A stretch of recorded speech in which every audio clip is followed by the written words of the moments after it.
بسم الله الرحمن الرحیم. ګرانو دوستانو السلام علیکم ورحمت الله وبرکاتو.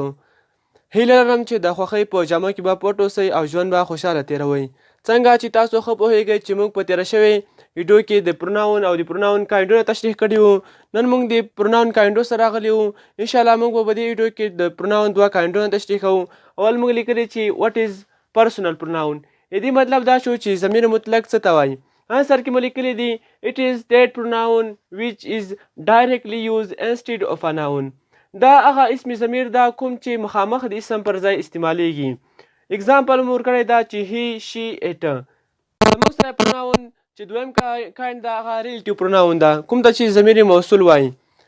انسر کې مو لیکلی دی چې it is that pronoun which come after the subject and point to the subject. دا هغه اسم ضمیر دا کوم چې د فاعل څخه وروسته راځي او بیرته فاعل ته اشاره کوي. په اگزامپل کې موږ لیکلی دی the boy who is running is my brother. د هلک کوم چې منډې وهي دا زما ورور ده.